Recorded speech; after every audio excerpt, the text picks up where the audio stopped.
Depois da Segunda Guerra Mundial, muitos sobreviventes dos campos de concentração foram libertados. As grades desapareceram, os guardas foram embora. A guerra acabou, mas algo inquietante permaneceu. Pessoas livres continuavam acordando no mesmo horário, comiam com ansiedade, pediam permissão para se mover. Viviam como prisioneiros na prisão, não porque quisessem, mas porque o horror não tinha saído deles. O passado já não estava mais do lado de fora. Agora, naquele momento, estava realmente dentro deles. Eles tinham saído do campo, mas o extermínio brutal e doloroso não tinha saído deles. Isso não é história antiga. Isso continua acontecendo hoje em dia. O problema humano atual é que, apesar de não haver cercas de arame nem uniformes, o passado continua mandando em muitas vidas. Ele nos persegue com perguntas que não nos deixam em paz. Por que eu fiz aquilo? Por que não agi de forma diferente? Por que eu disse o que disse? Muitas vezes não precisamos que ninguém nos castigue. Muitas vezes nós mesmos nos castigamos. Nos definimos pelos erros que já não podem ser mudados. Pedimos perdão a Deus, mas não sabemos parar de nos acusar. E outras vezes fazemos algo igualmente destrutivo. Usamos o passado dos outros como uma arma. A gente lembra, repete, exagera, tira do baú quando convém. Inclusive, e isso é ainda mais grave, reescrevemos a história para proteger nossa imagem. Minimizamos o que é nosso e aumentamos do outro. E chamamos de verdade aquilo que, na verdade, é só uma defesa própria. Assim, o passado deixa de ser apenas uma simples memória e, com o tempo, vira um verdadeiro tribunal contra nós mesmos e também contra os outros. Quando o passado governa nossas ações e decisões, ninguém é realmente livre. Só mudamos de prisão. Agora, existe uma verdade incômoda. A Bíblia é brutalmente honesta sobre esse problema. Israel saiu do Egito livre. Esse é um fato histórico dentro do relato bíblico. Não havia correntes, não havia chicotes, não havia capatazes. Mas quando apareceu a primeira dificuldade real, eles disseram: antes a gente estava melhor. Não porque o Egito fosse realmente bom, mas sim porque era um lugar já conhecido por eles. Eles tinham aprendido a sobreviver naquele ambiente, mas ainda não tinham aprendido a viver de verdade. Estavam livres por fora, aparentemente, mas eram escravos por dentro, em seu interior. E é exatamente aqui que Jesus entra em ação, justamente onde o passado ainda exerce influência e manda em suas vidas. Ele não nega, não minimiza, leva isso a sério. E por isso, quando fala de perdão, ele não apresenta como uma emoção bonita, nem como uma obrigação moral. Ele apresenta como libertação, mas também como coerência. Jesus diz algo que incomoda: se vocês perdoarem aos outros, Deus os perdoará. Mas se não perdoarem, o Pai de vocês também não os perdoará. Mateus 6, do 14 ao 15. Isso não é uma ameaça, mas sim um diagnóstico. Você não pode receber uma graça que conscientemente se recusa a praticar. Você não pode pedir liberdade enquanto ainda usa a dor como juiz. Jesus sabe de algo que quase ninguém quer admitir. O passado não só dói, também dá poder.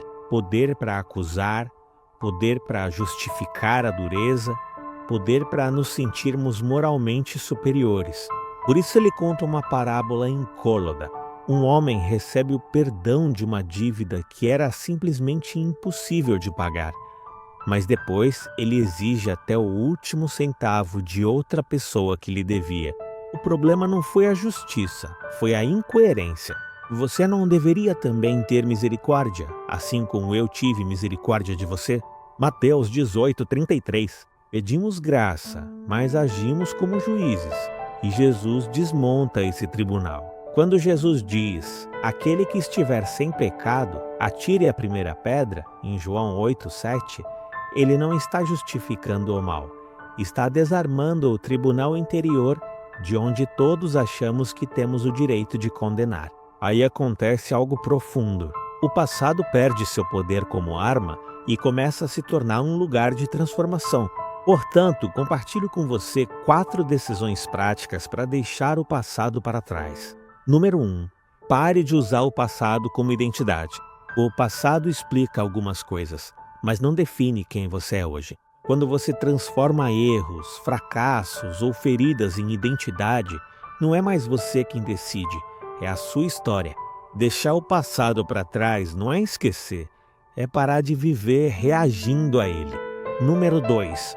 Não continue se punindo pelo erro que você já enfrentou. Existem culpas que já foram assumidas, reconhecidas, até mesmo perdoadas. Mas você continua reabrindo o caso uma e outra vez de algo que já aconteceu há anos. Isso não é humildade, é viver preso a uma versão sua que já não existe mais. Cristo não te liberta simplesmente para que você acabe se tornando, de alguma forma, o seu próprio carcereiro. Número 3. Cuidado com quem só aparece quando precisa de informações. Há pessoas que nunca te ligaram, que nunca estiveram nos momentos difíceis, que nunca te ajudaram em nada, que nunca se preocuparam com você quando você mais precisava e de repente aparecem cheias de perguntas, não para curar, não para reconciliar, mas para perguntar, fuçar, arrancar informações e assim reconstruírem histórias que não viveram. Nem todo reencontro é saudável, nem toda curiosidade é amor. Às vezes, proteger o seu processo também faz parte de deixar o passado para trás. Você não precisa dar explicações para quem não caminhou ao seu lado. E número 4, abra mão do direito de ser juiz se você quer ser livre. Enquanto você continuar usando o passado, o seu ou o dos outros, como um tribunal, continuará preso. Jesus não te pede para negar. Ele te pede para largar o martelo, porque ninguém pode viver em liberdade enquanto precisa condenar para se sentir seguro. Eva Moses Core tinha 10 anos quando foi levada para o campo de concentração conhecido como Auschwitz, junto com sua irmã gêmea. Ela não entrou em um lugar de punição simbólica, não, mas sim em uma fábrica de desumanização. Lá, ela foi reduzida a um número, a um objeto de experimentos médicos brutais, a um corpo sobre o qual outros decidiam sem pedir permissão. Mas ela sobreviveu. Mas sair viva daquele lugar terrível não significou estar realmente livre. Durante décadas inteiras, Auschwitz não ficou para trás em sua vida. Ficou dentro dela, presente na raiva constante, na dor profunda, no remorso que não dava trégua, na sensação persistente de que sua história pessoal tinha sido para sempre sequestrada, roubada pelo que fizeram com ela naquele campo. Então, depois de muito tempo, ela fez algo que muitos não conseguiram entender, algo que até foi criticado por algumas pessoas. Perdoou? Sim, perdoou. Não porque o mal deixasse de ser mal, não porque a justiça deixasse de importar, não porque o horror pudesse ser relativizado. Perdoou porque compreendeu algo decisivo. Continuar odiando não punia quem tinha lhe feito mal, punha ela mesma. Eva explicou que o perdão não foi um presente para seus agressores. Foi uma ruptura interior, uma forma de dizer: meu passado aconteceu, mas não vai continuar governando minha vida. Naquele dia, o campo de concentração perdeu o poder sobre ela, não porque desapareceu da memória, mas sim porque deixou de decidir o presente. O perdão, no entanto, não mudou a história. Mudou, de fato, quem tinha o controle. E é isso que está em jogo quando falamos em deixar o passado para trás. Não negue a dor, não justifique o injustificável, mas decida, de maneira corajosa e determinada, que a dor não será mais a senhora da sua vida. Você não carregará mais o fardo pesado do passado, porque quando o passado deixa de governar, a liberdade deixa de ser uma ideia e passa a ser uma experiência real. O convite de hoje é: liberte-se do passado que o prende. Deixa pra lá. Enquanto você se punir incessantemente, você não será livre.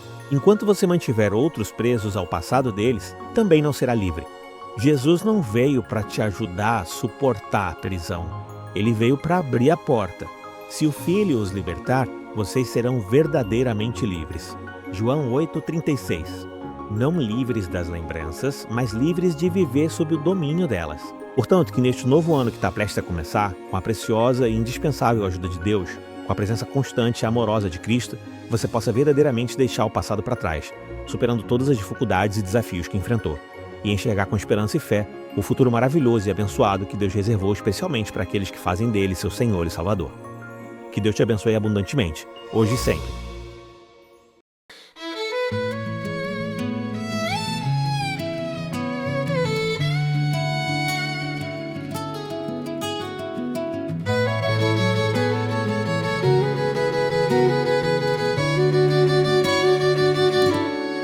Eu carreguei, se eu tivesse frases me acusando, lembranças que voltam quando eu tento respirar. Sorriso no rosto, por dentro eu vou sangrando, como quem saiu da cela, mas não sabe caminhar. Eu me julgo mais duro do que o meu próprio erro, como se a culpa tivesse o direito do meu futuro. Mas tua voz corta a escuridão. Eu não escrevi teu fim, não. Solta o passado, vem pra luz de novo. A graça já pagou o teu peso todo. A cruz fala mais alto que o teu não dá. Jesus te chama, vem, eu vou te restaurar. Solta o passado, larga as armas da dor. Teu nome não é queda, teu nome é filho, é amor. Eu te abraço por dentro, eu refaço teu caminho. Solta o passado e vem comigo. Eu trouxe correntes invisíveis no meu peito. Achei que sofrer era prova de pagar, mas tu não queres meu coração desfeito. Tu queres verdade, me ajuda a recomeçar. Tu não pedes que eu finja que nada aconteceu. Tu curas o que dói e fazes novo o que morreu. Eu deixo tarde demais e recebo tua paz. O que eu quebrei, tu podes refazer. O que eu perdi, tu podes devolver. Tu não chamas os fortes, tu levantas quem caiu.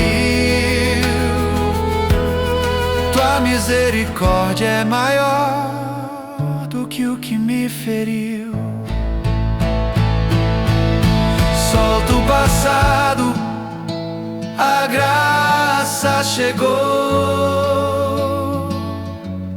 Solta o passado, Jesus te encontrou.